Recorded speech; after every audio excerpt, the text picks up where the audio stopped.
Well, hello, coaches. Welcome to Fantasy Newsletter / video. As you can see, the first one is going to be a video, and the reason being is that we are at the seashore right now and having a good time. And so anyway, next week we'll have the newsletter back because I know you don't want to look at me each week. Well, let's get started. Let's look at the headlines. In the headlines, the league added one more game. So there's 14 games. If you haven't noticed already, there's 14 games because the actual NFL went up to 17 games. So in lieu of that, we won another game. The high score of the week is D's Boys. Love you, babe. And D's Boys had 210.2 points. A really strong showing from our league champion from last year, and she has picked up where she left off last year. The game of the week was Dictators and Knuckleheads, which was decided on Monday Night Football, and it was all in the hands of Lamar Jackson, and Lamar fell a little bit short. He had a good showing, but he needed 30 points. He only got about 23, so this game was really close, decided by 7 points. And Dick's Picks, not Dick Picks, which is Todd's team, which he's trying to emulate and mess me up here. Dick's Picks had a strong start at 4 wins and 2 losses. So let's look at week 1 results. Dick's Picks over Nutcracker. Todd, you had some big numbers from your receivers. Thielen had 32, Diggs 17, and Brown 15 for a combined 64 points total from your receivers. Good job there. And Deebo Samuel was on your bench, and he got 37 points, so that's something to look forward to in week 2 and beyond. But you didn't need him because Nutcracker, well, I don't even know what to say. I picked up where I left off from last year, getting last place, and just didn't have much scoring, low score for the week. It might be another long season. The next game is D's Boys over Annexation of Puerto Rico. D, you continue to show strong effort here. You had Wilson at 39 points as your quarterback, Waller at 32 points, he's a beast, and McCaffrey at 27. He's your number 1 pick. You had 3 receivers combined for 70 points, and rookie Chase, Lamar Chase, had 26 points, but he was on your bench, so it's something to look forward to there. The only downside of the week was losing Mostert. It looks like for a couple of months was a good hit to your running backs. Austin, Big Ben only got 17 points. He won the game, but he only got 17 points, so not a good showing there. He was a bust, you might say. As was Henry. He got less than 10 points. What's up with that? But I think down the line, Henry's going to do you a good job. CeeDee Lamb had 29, and your Carolina defense had 21. So those were your bright spots. But you lost Gus Edwards before the first game of the season, just before it, and that hurt you a lot, as it hurt the Baltimore Ravens. So that's a tough one there. The next game is Knuckleheads over Dictators. This was our game of the week, as I showcased earlier in the headlines, and the game was decided by 7 points and on Monday night, and you came up a little bit short, Aaron, but it was a good showing.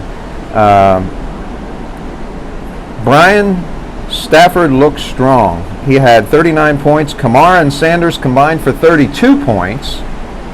And Kupp added 29 points. He looks like he's going to be strong again this year. Your bench as well had a pretty good showing. You got a pretty strong bench, so look out for Brian, people. He's coming at you. Aaron, you had a strong showing with your Eagles rookie Devontae Smith. I'm also happy about that. And couple that with Hills, who had 43. Tyreek Hill had 43. If you played Williams over Adams, you would have won. One change, if you made that as a coaching change, Williams over Adams. But who's going to do that? I mean, I wouldn't do that.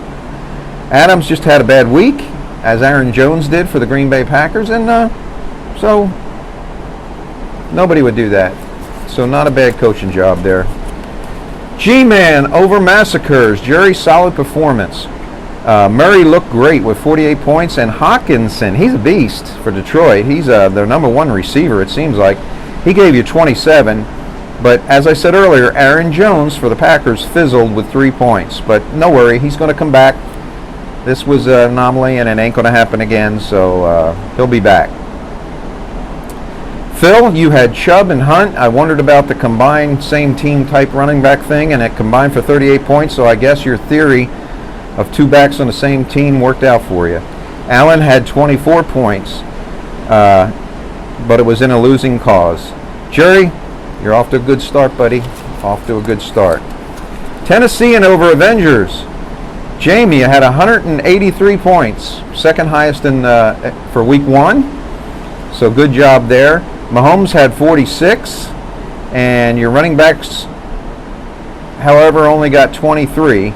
But you had a strategy of drafting wide receivers. I don't think you took a running back till like the 5th or 6th round.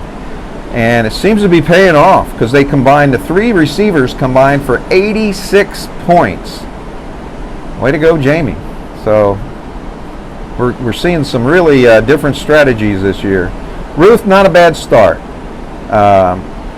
Prescott gave you 47, got off to a good start on Thursday Night Football, and the receivers combined for 41 points. Your running backs let you down this week, however, but hey, your Chiefs won, right? So your Chiefs won, and that's all that really matters, right, Ruth? So look out next week.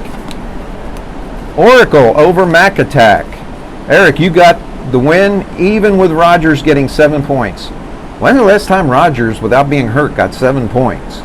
But he did, and Mixon had 25, and Godwin had 28. Your bench is a little riddled with injuries. I know you're waiting for Thomas to come back, but anyhow, Josh Jones had 24, and Shark, I don't know how you say that. Shark had 19. Ayuk laid a goose egg, however, and Kelsey was your bright spot at 26 points. Judy getting hurt didn't help the matters. And like me, you have a lot of work to do moving forward. Let's move on to Dick's Picks. Well, it was a good week for Dick's Picks, 4-2. So we got a winning season starting right here. And let me give you my picks for week 2. And here they are. Dictator, D's Boys, Knuckleheads, G-Man, Mac Attack, and Tennessean. So there they are. Dictators, D's Boys, Knuckleheads, G-Man, Mac Attack, and Tennessean will win their respective matches this week. And moving on to the final segment of stuff that matters. You know, nobody could miss all the TV coverage that was on 9/11, and rightfully so. It's the 20-year anniversary of 9/11. And all I could think of after, when I was looking at the TV and seeing a couple of things happen on the TV, all I could think of is it reminded me how awfully fragile life is, and we aren't guaranteed a tomorrow. So I guess what we need to do is make the most of today, live life to the fullest, each day express love and joy and peace and patience and kindness. And if we do that each and every day, then each day will be meaningful for us, and it'll be filled with no regrets. So, coaches, have a great week, and good luck in your matches next week, and hope everybody does well, and we have some really close matches. So that's it for this week. Nutcracker out.